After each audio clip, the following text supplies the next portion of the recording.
This is James Luxon for Slothbox, sponsored by the Excelsior Sporting Club, and I'm joined today with Amer Abdallah. How are you, sir? I'm well, James. How are you? I'm very good. Thank you for joining me today. Today we're going to talk a little Pleasure. bit about Saudi Arabia and boxing in Saudi. First of all, just explain your role over there with Skills Promotions, or Skills Challenge Promotions, excuse me. Sure.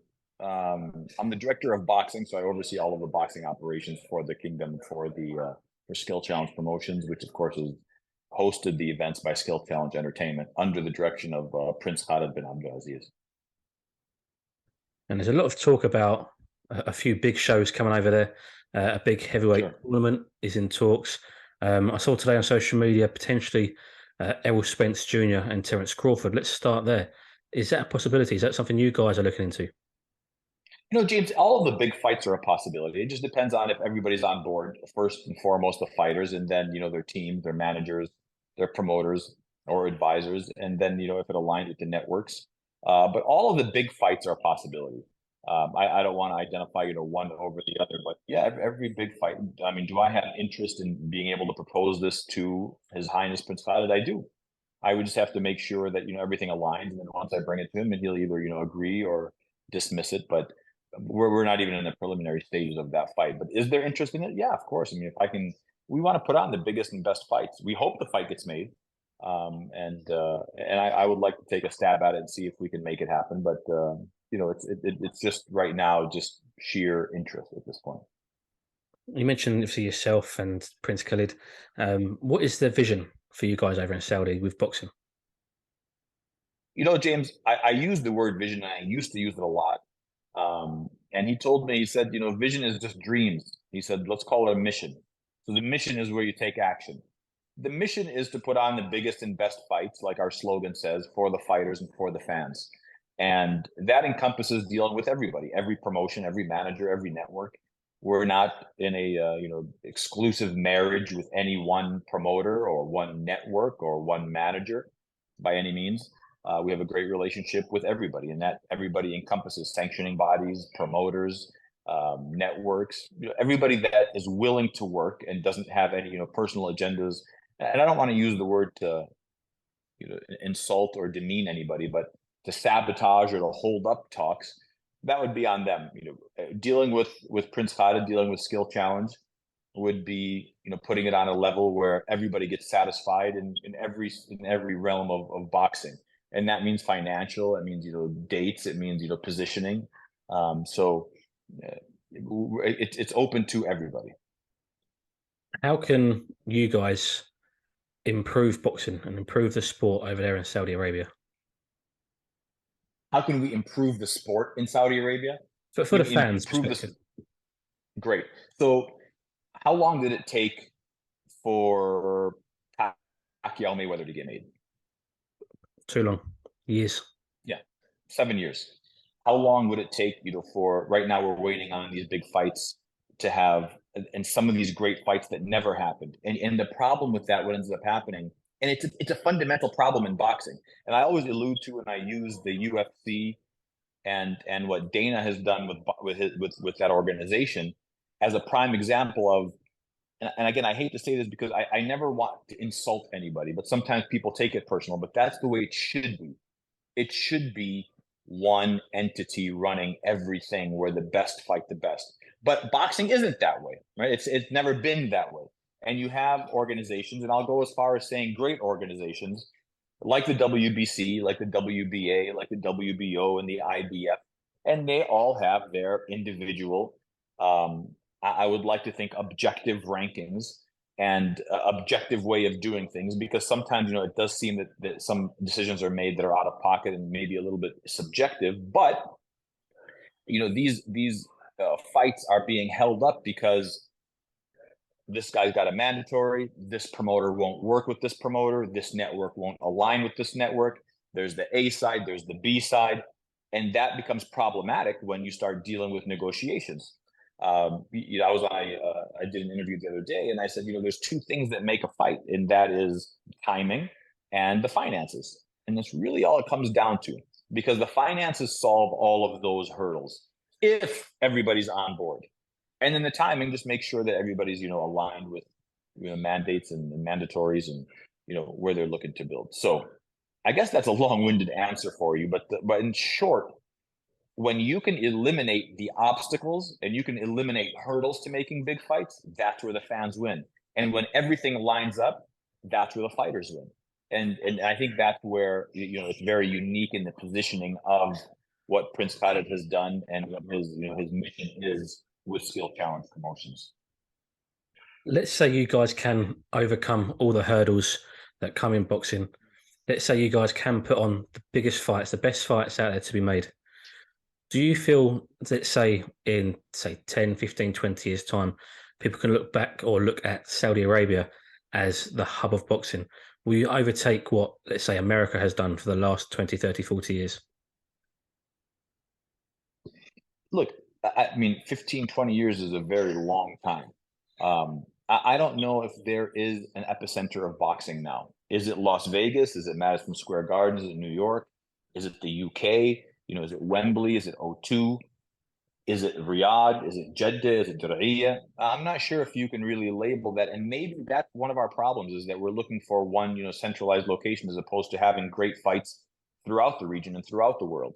And the most important thing, I think, instead of isolating a country or a city or a destination as the hub of boxing, I think it's more important for us to be able to deliver the fights. And wherever it may be, it may be. Zaire wasn't an ideal location, but it ended up hosting one of the biggest fights that'll all go down in history, which, the history of it, that fight actually was supposed to be in Saudi Arabia, believe it or not. But I think that's where everybody's focus should be, is making the biggest fights and the best fights based on the ability to do so, and not where it happens, not a demographic or geographical location, rather.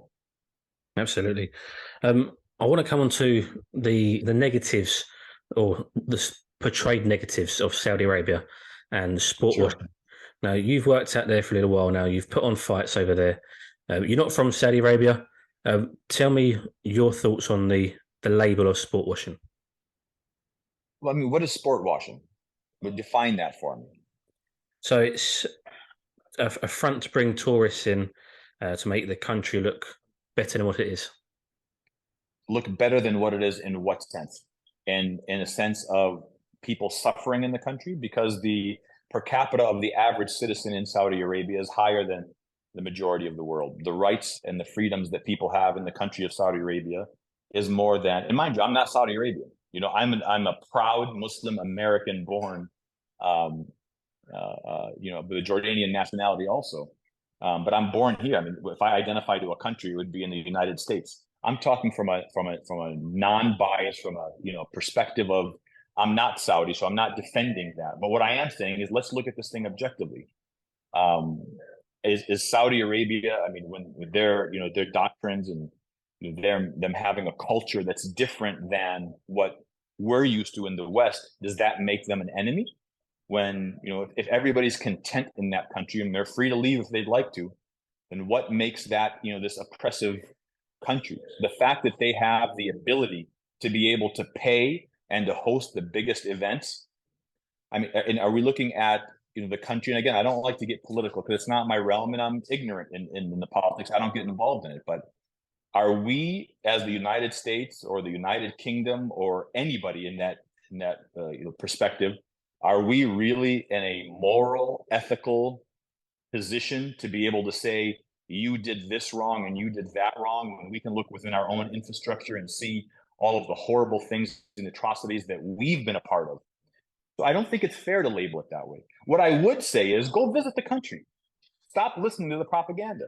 As Malcolm X said, you'll think that the oppressor is the oppressed and the oppressed is the oppressor. They'll make enemies out of people that just have an agenda. And everybody knows that there is, as Donald Trump made notorious, there's fake news out there and there's an agenda for everything. Look, I'm not trying to get political. The bottom line is this: there's great boxing happening. Everybody that gets involved, do this. Ask the fighters that come. Ask their wives that accompany them. Ask their managers. Ask their promoters. Has anybody been mistreated in the kingdom? Has anybody been oppressed in the kingdom? Like I said yesterday, Derek Chisora, from your neck of the woods, would walk in the street. This is a big, black, English, he's not. When you look at Derek, he's not a pleasant, approachable guy. And I say that because I have a good relationship with Derek. But he's not one of those guys that you want to hang out with. But people invite him into their home. They invite him to hang out with them. Ask Derek what his experience was. Ask Will Harris from Anatomy of a Fighter. A 6'2" Black American walking in the streets, and they welcome him into their homes, and they sit down. And I think Will even documented some of that. It's not fair. It's not fair. It's not fair for us to label people that we don't know. The Saudis did this. What about the Americans? Bro, we have 2 or 3 mass shootings every single day. We're not in a moral or ethical position to be able to say, you did wrong. What do you mean wrong? 150, 200 years ago, women couldn't vote in this country, own property, initiate divorce. They weren't even on the consensus. I mean, on the census. What consensus do we actually, put together where we can make a moral judgment of who's right and who's wrong? Let's keep the politics away from it. And that's why I asked you. I know what sport washing is. I know what the term is, but I'm asking you to define it. Because if you look at this objectively, it has no basis. Because a country is coming out of the woodworks now, and it's relatively new to put on these big events, and we are new. We put on 3 events. Because we're putting them and we're doing it in a way that has never been done before, the press conferences are different. The weigh-ins are different. Everything is done differently. Now the country is being labeled as sport washing. I mean, I think there's probably a lot worse labels that we could put on other countries that are doing this. Probably the majority of the first world countries that have been involved in some of the world's worst and most, horrific acts of, I don't want to say massacres, but, or genocide, but of some of this political stuff. I don't want to get political. And I said more than I should have, but at the end of the day, I think it's sad. Go visit the country. Go knock on any random person's door and see how they treat you. Go do that. Go take your wife there. Take your sister there. See what kind of respect they give her. You touch a woman over there, and you're in jail and you're out of the country. You touch her. You look at her wrong. You talk to her wrong. That's the kind of honor that they honor these people. Again, man, I don't want to get going on that. Boxing is great.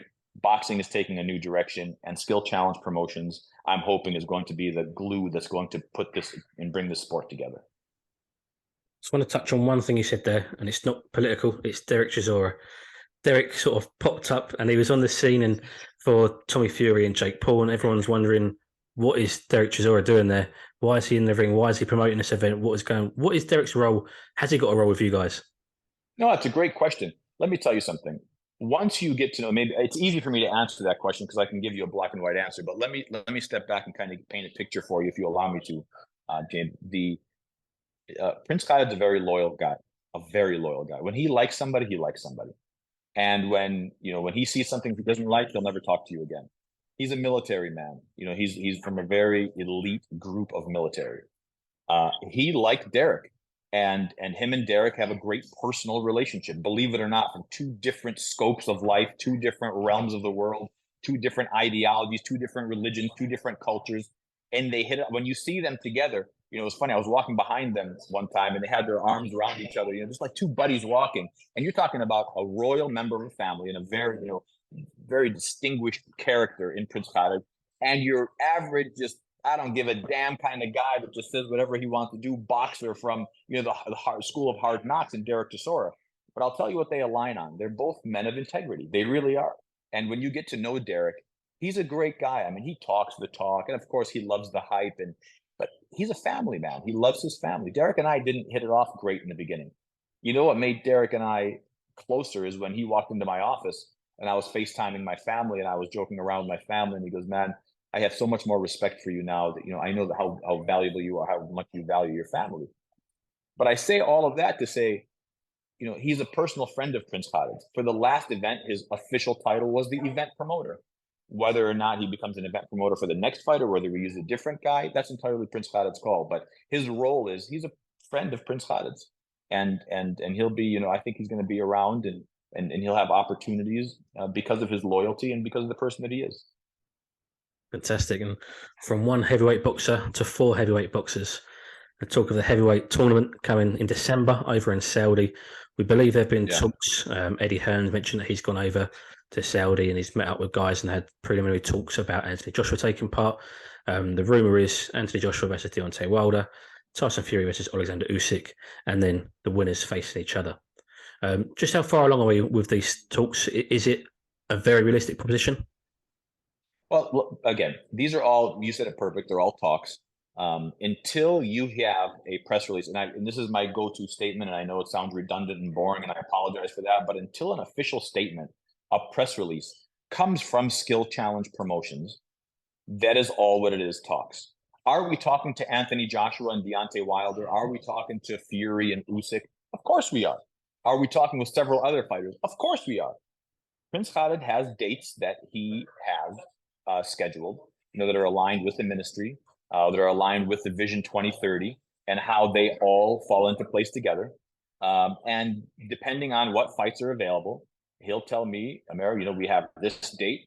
Give me a proposal of what fights are out there, or he may say, I want this fight to happen, and it's my job to go out there and make those fights happen. Is there a potential, and have there been talks about this mega card? Yeah, there are. And you know what Prince Khalid does? He continues to raise the bar. And I don't think anybody can refute that if that fight were to happen in quarter 3 or quarter 4, that it would be probably the biggest spectacle in boxing. So are the rumors true? We're talking to everybody, yes. Is there anything solidified that we can go to? The answer is no. And I don't believe that that's the right way to do business. I believe everybody should stay quiet until the talks are done. And once they are done, we can go forward and announce it. But to get guys' hopes up and to start labeling, because what ends up happening is, how many times have we been, as boxing fans, because I'm a boxing fan, I do this because I love it. How many times have we been disappointed? How many times have we had this build up? I mean, there were commercials. I mean, like whether it was Pepsi or one of those commercials about, Manny teasing about the Floyd fight. How many times have we been, and I use that word, that fight as the example, because, in recent times, that's the longest waited fight to ever happen on such a big stage. But how many times have we been disappointed? And I just don't believe that, we should talk about it until it's done. The last question, and it's regarding this topic. In terms of Oleksandr Usyk and Tyson Fury, this fight, well, there was talks for this previously to be staged in Saudi Arabia, and those talks had broken down. The fight didn't materialize. Why do you believe that potentially you guys could put this on now when it's already fallen through previously? You're asking great questions, and I appreciate it. James, the reason that I did this interview and I chose to do this is because I know you as a reporter, and you ask fair and honest questions, and I appreciate that. I think everybody should be under the scrutiny of journalism to be able to be asked all of the fair questions. And you're not asking anything. I don't believe you have an agenda in asking. That is a very honest, upfront question. I believe there was a lot of miscommunication in the last Fury Usyk fight. I don't believe that all of the parties were given the correct direction, and for whatever reasons, I don't want to get into that, because that was before I took my role here as the director of boxing. Immediately after AJ Usyk, those talks started happening. I came on, in the beginning of the year, and there were already promises made. There were already, agreements that were made.